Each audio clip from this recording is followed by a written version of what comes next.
anything can be an advantage. Today on Fortitude Through Stoicism, and this is my 365-day journey of implementing the ancient philosophy of Stoicism into the life of this modern masculine man. So yes, anything can be an advantage, but first I'm going to talk about that at a whoop, right? So if you're not familiar, WHOOP, whoop. I used to use this. It's for biometric tracking. It's like a fitness tracker on steroids that measures stress, resting heart rate, all these amazing things, not like steps, right? So what I'm doing is I'm incorporating that into my daily discipline so that I can see when my stress levels are peaked, because clearly that's an emotional response. So I looked at yesterday. Ironically, yesterday, the highest point of my stress was when I was in my opening, right? Is when I was getting my signature, big dollars here, right? 6 figures. So I was handling some objections, right at that specific time. The second highest time was earlier in the day when my open was supposed to happen, but there was a major accident for that client, and they actually crashed one of their cement trucks or concrete trucks. So I had to actually call him and try and get him back to the table, if you will. So those are my 2 highest points today. Highly stressful, obviously. Ironically, I was running late for the airport, and now, admittedly, law enforcement, don't hold it against me. Yes, I know this was a bad decision, but I was racing to the airport. 2 hours away, I'm in the middle of Iowa, straight roads. So yes, I'm doing between 120 and 130. Also at that time, I had a coaching client, a Zoom call. So I had the phone mounted in the middle of the steering wheel. I'm doing between 120 and 130, literally the whole time.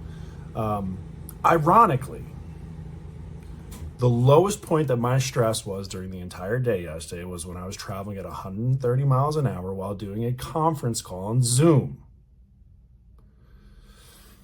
So really, it shows me that where my pain points are is in those emotional connections with clients, right? It's a high stress situation. But yet, because I've been in combat and because I'm used to high risk stuff and all that other things, putting me in that element actually was my peace. And I talked about this when I actually was in combat. A lot of people get what they call the fog of war. Explosions, there's smoke, there's noise, confusion, chaos, everyone's emotions, people are screaming, people are bleeding. It's complete chaos. I call it the fog of war. I never understood that, because for me, it was like everything slowed down. There was no chaos. It was a symphony. It was peace. And I never understood that.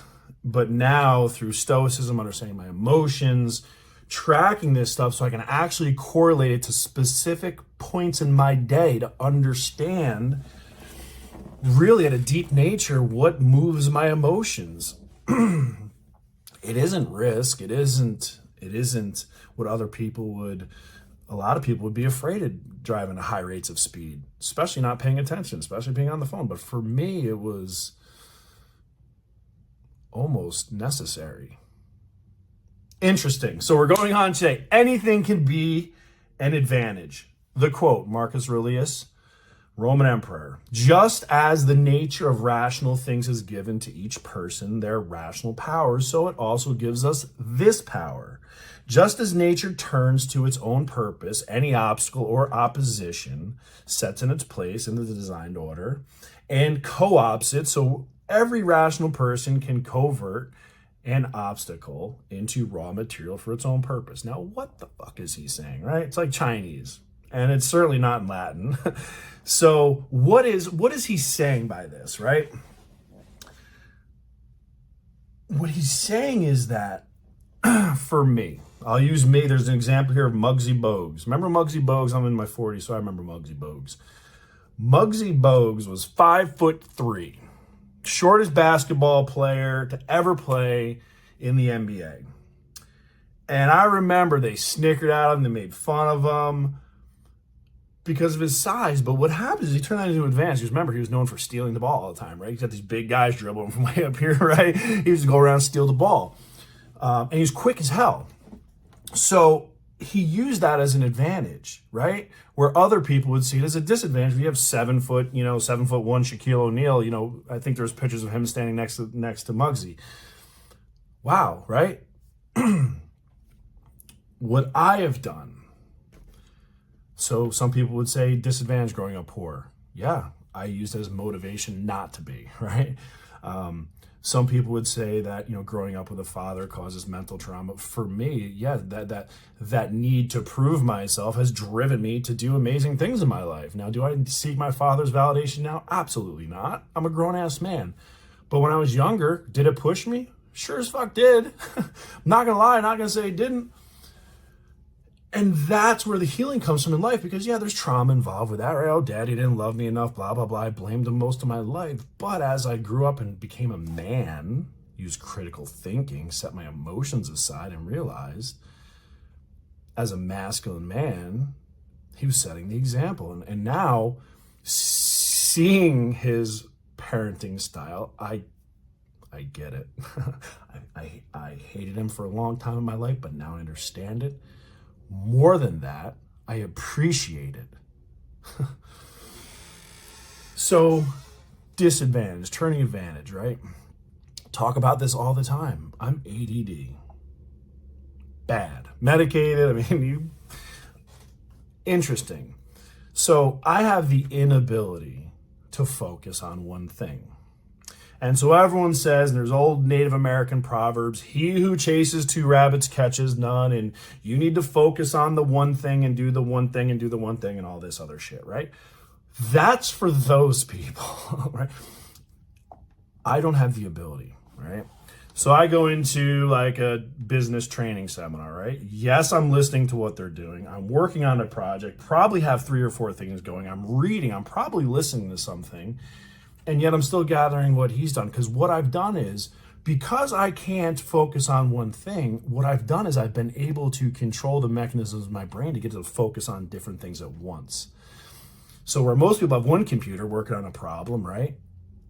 I have like 10 computers working on multiple problems. And what's really interesting is this is how I'm so good at process mapping and strategic visionary work, is because if I put all of those, what I call my supercomputers, focused on one problem, each one of them is focused on a different element. And so like business systems, like I can have one in my brain doing the sales funnel. I can understand how that ties into the operations and how finance plays a role and where the management tie-ins are. I can see all of that at once because I have like all these computers that are now focused on the problem instead of doing one at a time. It's done. So my decision making is almost instantaneous because I've turned my brain into a supercomputer. I've taken the disability, I'm disabled, my God, and with cognitive training, I've turned it into a weapon.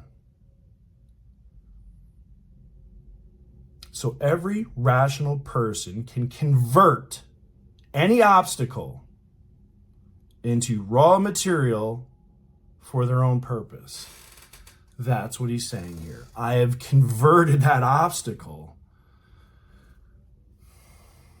into raw material, several supercomputers that are now working on solving different problems or different parts of the same problem, greatly collapsing time. Now, it's taken me a long time in my life to develop the skill set to do this. Early on, it's interesting, early on, no one could understand it, right? So my guidance counselor, doing the exit interview from school, Shawn, what do you want to do with your life? Oh, I'm going to play college football. Well, you're not really college material. Interesting.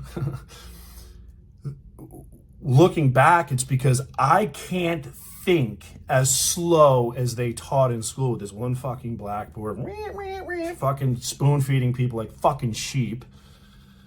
My God, creating factory workers. My brain can't do that. It's too complex. So the reality was I was too smart for school. True, right?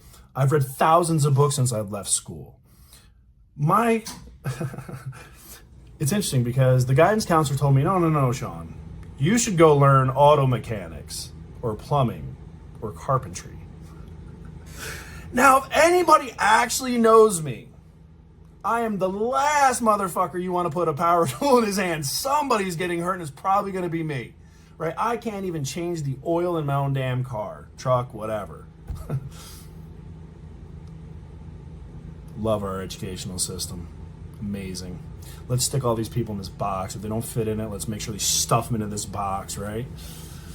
No, you're right. I can't be a mechanic or a plumber, but I can run those fucking organizations better than almost anybody, right? I have some of the best results in all of those industries, and now I'm paid obscene amounts of money to tell these people how to run their businesses.